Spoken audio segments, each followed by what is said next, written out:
मित्रांनो, आपण टीईटी आणि स्कॉलरशिप परीक्षा जर देत असाल तर आजचा व्हिडिओ आपल्यासाठी अत्यंत महत्त्वाचा आहे। आजच्या व्हिडिओमध्ये आपण घातांकावरचे परीक्षेत विचारणारे टॉपचे प्रश्न ते या ठिकाणी शॉर्ट ट्रिकनं कशा पद्धतीने सोडवायचं हे आपण आजच्या व्हिडिओमध्ये पाहणार आहोत। चॅनलला सबस्क्राइब केलं नसेल तर सबस्क्राइब नक्की करा। मित्रांनो, पाहूयात या ठिकाणी आजचा प्रश्न काय आहे। या ठिकाणी 3 चा घातांक 5 भागिले 3 चा घातांक 9 कंसाचा घातांक 5 गुणिले 3 चा घातांक ऋण 6 बरोबर किती। तर या ठिकाणी घातांकाचा नियम वापरला आणि तो नियम वापरून या ठिकाणी हे गणित सोडवायचं आहे।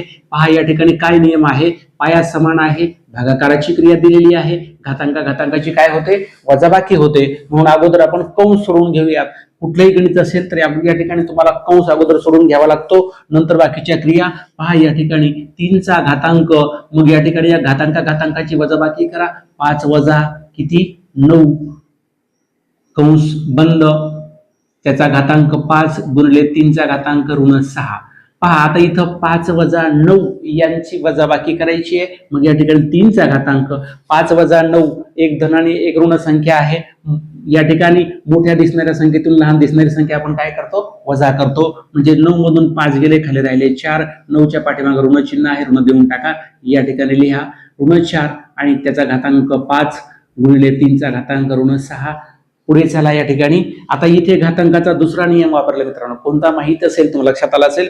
ज्यावेळेस घातांकाचा घात असेल म्हणजे या ठिकाणी घातांकाचा घात आला, या ठिकाणी ऋण 4 घातांक आहे आणि त्याचा परत या ठिकाणी 5 घातांक दिलाय। मग या ठिकाणी घातांकाची काय होते, घातांकाचा काय होतो, गुणाकार होतो। मग यांचा गुणाकार करा। 3 चा घातांक 4 गुणिले ऋण 5 यांचा गुणाकार येईल ऋण 20। किती येईल, ऋण 20। 3 चा घातांक ऋण 20 गुणिले 3 चा घातांक ऋण 6, 3 चा घातांक ऋण 20 गुणिले 3 चा घातांक 6। परत या ठिकाणी घातांकाचा नियम वापरला। विद्यार्थी मित्रांनो, एका उदाहरणामध्ये पहा या ठिकाणी 3 नियम वापरलेत। या ठिकाणी पाया समान असेल, क्रिया भाग करायची असेल, घातांकाची वजाबाकी। या ठिकाणी इथे घातांचा घात आला, घातांकाचा गुणाकार, इथं पाया समान परत क्रिया गुणाकाराची आलेली आहे। हा वेगळा नियम इथे वापरलाय, म्हणजे घातांकाची काय होते, बेरीज होते। मग या ठिकाणी ऋण 20 आणि ऋण 6 यांची या ठिकाणी आपण जर बेरीज केली तर या ठिकाणी ऋण 26 हा घातांक येईल 3 चा। किती, ऋण 26। म्हणजे 3 चा घातांक ऋण 26 हे आपलं उत्तर काय असणार आहे, बरोबर असणार आहे। पर्याय क्रमांक 1 हे उत्तर आपलं काय आहे, बरोबर आहे। चला पाहूयात पुढचं उदाहरण लगेच। पहा पुढचा प्रश्न काय दिलाय, 729 चौथं मूळ भागिले 9चं चौथं मूळ बरोबर किती। या ठिकाणी मूळ विचारलेलं आहे, लक्षात घ्या। अवघड गणित नाहीये, वाटतंय अवघड पण खूप सोपं आहे। अगदी 2 स्टेप मध्ये याचं उत्तर निघणार आहे। पहा कसं काढायचं आहे ते। या ठिकाणी दोन्हीचं चौथं मूळ दिलेलं आहे, म्हणून दोन्ही संख्या एकाच मुळामध्ये घ्या। म्हणजे या ठिकाणी दोन्हीचं चौथं मूळ मी या ठिकाणी घेतोय। पहा इथं चौथं मूळ लिहिलं, इथं 729 लिहिलं आणि इथं 9 ला 9 लिहिलं। ह्या दोन्हीचा अर्थ कसा आहे, सेम आहे। आता काय करायचं बघा, या ठिकाणी अंशस्थानी 729 आहे, इथं 9 आहे। ह्या 9 ने 729 ला भाग जातो का बघा, भाग जात 9 ने 729 ला 9 ने भाग जातो का बघा। 9 1 9, पुन्हा 9 8 72 आणि 9 1 9। काय आलं आपलं उत्तर, पहा या ठिकाणी इथं चौथं मूळ लिहा, कंसात 81 हे उत्तर आलं। आता 81 ही संख्या आपण घातांकित रूपामध्ये लिहू शकतो।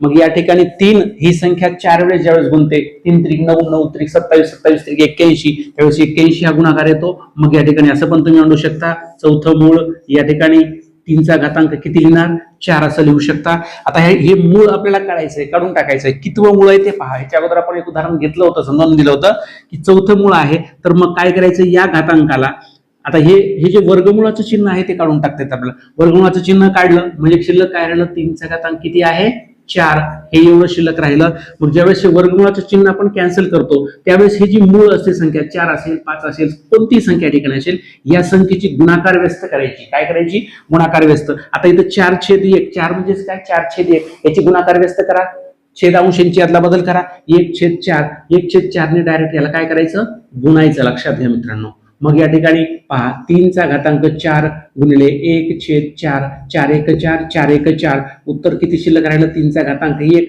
आणि 3 चा घातांक 1 म्हणजेच किती, 3। मग या ठिकाणी आपलं उत्तर पर्याय क्रमांक कोणतं उत्तर येईल, 4 हे उत्तर येईल। अशा पद्धतीनं मुळामध्ये जर संख्या आली तर तुम्ही शॉर्ट पद्धतीनं सोडू शकता। पाहूयात लगेच पुढचं उदाहरण। पहा पुढचं टॉपचा प्रश्न काय आहे मित्रांनो, पहा या ठिकाणी महिरपी कंसात, परत चौकटी कंसात, परत गोल कंसात, या ठिकाणी बी वर्गच मूळ कंस बंद त्याचा घातांक n, चौकटी कंस त्याचा घातांक 2, महिरपी कंस त्याचा घातांक 1/2.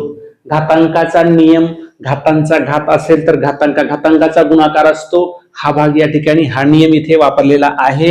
मित्रांनो 4 पर्याय दिलेत. पहिला पर्याय बी आहे, नंतर b चा घातांक n/2, b चा वर्ग 1/b चा वर्ग असे 4 पर्याय आहेत. त्यातला एक अचूक पर्याय आपल्याला या ठिकाणी काढायचा आहे. उत्तर अचूक काढायचं आहे, शॉर्ट ट्रिकनं काढायचं आहे. मित्रांनो या ठिकाणी आपण पाहत आहोत टीईटी आणि स्कॉलरशिप मध्ये विचारले जाणारे टॉपचे प्रश्न. व्हिडिओ स्किप करू नका. याच्याही पुढे आपण ह्याच्याही पेक्षा टॉपचे प्रश्न व्हिडिओमध्ये पाहणार आहोत. पहा या ठिकाणी काय करायचं आहे ते, इथं या ठिकाणी हा जो भाग आहे कंसातला भाग, आतील जो भाग आहे तो जशाच तसाच ठेवूयात आपण. पहा या ठिकाणी इथे n व मूळ दिलेलं आहे. कशाचं? बी वर्गचं मूळ n व मूळ या ठिकाणी दिलेलं आहे. बी वर्गचं n व मूळला n मूळ आपण लिहून टाकलं. या ठिकाणी आपण काय करणार आहोत, अगोदर ह्या घातांकाचा गुणाकार करणार आहोत. लक्षात घ्या, इथं n आहे, इथं 2 आहे, 1/2 आहे. घातांकाचा आपण डायरेक्ट काय करू, गुणाकार करू. मग n गुणिले या ठिकाणी किती आहे 2, गुणिले या ठिकाणी किती आहे 1/2, असं डायरेक्ट मांडलं तरी चालेल. इथं बघा बे. इथं घातांक काय शिल्लक राहिलं सांगा, इथं राहिलं n. लक्षात घ्या. मग या ठिकाणी इथे बी वर्गचं n व मूळ आणि या ठिकाणचा घातांक काय शिल्लक राहिला, इथे n शिल्लक राहिला. लक्षात घ्या, काय शिल्लक राहिलं, n शिल्लक राहिलं. आता काय करायचंय बघा, n व मूळ आहे, मी तुम्हाला याच्या अगोदर पण समजून सांगितलेलं आहे. या ठिकाणी आपण हे वर्गमुळाचं चिन्ह डायरेक्ट काढून टाकायचं आहे. म्हणजेच काय करायचं, इथं पहा वर्गमुळाचं चिन्ह जर काढून टाकलं तर मध्ये शिल्लक राहिलं डी वर्ग शिल्लक राहिलं. पुढे चला, या ठिकाणी इथं कितवं मूळ आहे, n व मूळ आहे, त्याची गुणाकार व्यस्त करा आणि डायरेक्ट या ठिकाणी जो घातांक आहे त्याला गुणायचं या ठिकाणी. मग ह्याची गुणाकार व्यस्त सांगा किती येते, ह्याची गुणाकार व्यस्त येते 1/n. मग इथला घातांक किती आहे n. मग या ठिकाणी मी n लिहिलं, n गुणले 1/n. चला आता हे n काय होणार, कॅन्सल होणार. शिल्लक काय राहिलं 1. म्हणजेच या ठिकाणी इथं आपलं उत्तर किती आलं, b चा वर्ग. म्हणजेच या ठिकाणी पर्याय क्रमांक कोणता येतो पहा, पर्याय क्रमांक येतो 3. विद्यार्थी मित्रांनो, गणित कितीही अवघड असेल, ट्रिक लक्षात आली की सेकंदामध्ये या ठिकाणी आपल्याला उत्तर काढता येतं. अशा पद्धतीने या प्रश्नाचं उत्तर किती आलं, b चा वर्ग. चला पाहूया पुढील टॉपचा प्रश्न. पहा काय दिलेला आहे उदाहरण. प्रश्न काय आहे बघा, वर्गमुळामध्ये 101.21/d बरोबर 10, तर d बरोबर किती. d ची किंमत विचारलेली आहे. पर्याय क्रमांक 1 2 3 4 या ठिकाणी दिलेले आहेत. त्यातला अचूक पर्याय आपल्याला काढायचा आहे. ट्रिकनं हे गणित सोडवायचं आहे कमीत कमी वेळेमध्ये. या ठिकाणी विद्यार्थ्यांनो परीक्षे स्कॉलरशिप परीक्षा आणि टीईटी मध्ये विचारले जाणारे प्रश्न आपण टॉपचे प्रश्न पाहत आहोत. आणि हे टॉपचे प्रश्न अगदी शॉर्ट वेळामध्ये, कमीत कमी वेळामध्ये ट्रिकनं कसं काढायचं हे आपण या ठिकाणी पाहत आहोत. व्हिडिओ स्किप करू नका, सेव्ह करून पहा. या ठिकाणी विद्यार्थी मित्रांनो पहा, हे गणित कसं सोडवायचं आपल्याला. अशा प्रकारचं ज्यावेळेस गणित येतं त्यावेळेस काय करायचं, त्यावेळेस दोन्ही बाजूचा वर्ग करायचा. काय करायचा, वर्ग करायचा. मग या ठिकाणी दोन्ही बाजूचा वर्ग म्हणजे या ठिकाणी जर केलं तुम्ही काय पहा, वर्गमुळामध्ये या ठिकाणी 1.21/d तुम्ही याचा काय करणार, वर्ग करणार. आणि इथं सुद्धा 10चा तुम्ही काय करणार आहे, वर्ग करणार आहेत. आपण दोन्ही बाजूचा वर्ग करूयात. यांचा जर वर्ग काढला तर हे वर्गमुळात असल्यामुळे ह्याची किंमत येणार आहे 1.21/d. लक्षात घ्या. बरोबर 10चा वर्ग किती येणार आहे, 100 येणार आहे. आता काय करायचं, क्रॉस गुणाकार करा. या ठिकाणी d गुणिले 100 बघा, d गुणिले 100 बरोबर 1.21 गुणिले याचा छेद किती असणार आहे 1. लिहिलं तरी चालेल, नाही लिहिलं तरी चालेल. आता d ची किंमत आपल्याला काढायची, म्हणजे गुणिले 100 इकडे काय होणार आहेत, भागिले होणार आहेत. मग d बरोबर या ठिकाणी 1.21/100 पहा. आता इथं दशांश चिन्ह दोन अंक सोडून आहे, मग दशांश चिन्ह काढून टाका आणि खाली 2 शून्य देऊन टाका. काही फरक पडणार आहे नाही. आता बघा खाली छेदस्थानी 1 वर किती शून्य होते, 1 2 3 4. मग 4 अंक सोडून दशांश चिन्ह द्या. म्हणजेच या ठिकाणी उत्तर मी लिहितोय पहा. या ठिकाणी 1 2 3च अंक आहेत, मग 4 अंक नाहीत ना, मग पाठीमागे 0 घेऊन टाका. 0 या ठिकाणी पहा 0 1 2 1 पाठीमागे दशांश चिन्ह द्या आणि हे 0 देऊन टाका. म्हणजे या ठिकाणी आपलं जे उत्तर आहे ते येणार आहे 0.0121. म्हणजेच पर्याय क्रमांक कोणता येणार आहे 4 हे उत्तर या ठिकाणी बरोबर असणार आहे. चला पाहूयात पुढचा टॉपचा प्रश्न लगेचच. पहा काय दिलाय टॉपचा प्रश्न या ठिकाणी. वर्गमुळामध्ये 12चा घातांक 3p वजा 2 बरोबर 12चा वर्ग, तर p बरोबर किती, p ची किंमत इथे विचारलेली आहे. शॉर्टनं कसं सोडवायचं पहा मित्रांनो. या ठिकाणी काय करावं लागेल आपल्याला, पहिलं उदाहरण जसं झालं होतं त्याच टाईपचं हे उदाहरण आहे. दोन्ही बाजूचं या ठिकाणी डायरेक्ट काय करायचा, वर्ग करायचा. वर्ग मग कसा वर्ग करायचा पहा. या ठिकाणी वर्गमुळामध्ये या ठिकाणी 12चा घातांक किती आहे, 3p वजा 2 याचा अगोदर वर्ग करून टाका बरोबर. परत या ठिकाणी 12चा वर्ग याचा वर्ग करा. 12चा वर्ग त्याचा वर्ग या ठिकाणी करून टाका. आता ह्यांचं जर तुम्ही वर्ग केलं तर याचं उत्तर किती येणार मित्रांनो, 12चा घातांक 3p वजा 2 एवढं शिल्लक राहील. इथे तुमच्या लक्षात यांचं डायरेक्ट वर्गमूळ लिहून टाकायचं, कारण वर्गमूळ गुणले वर्गमूळ, मग वर्गमुळातली संख्या डायरेक्ट लिहिली तरी चालेल. मग या ठिकाणी 12चा वर्ग त्याचा वर्ग घातांचा घात आला, म्हणजेच या ठिकाणी घातांकाचा काय होणार, गुणाकार होणार. मग 2 आणि 2चा गुणाकार करा. 2 गुणिले 2 किती झाले 4. 12चा घातांक किती आला 4. आता लक्षात घ्या या समीकरण कसं आहे, 12चा घातांक जो काही आहे हा आणि हा 12चा घातांक म्हणजे दोन्हीकडे पाया कसा आहे, समान आहे.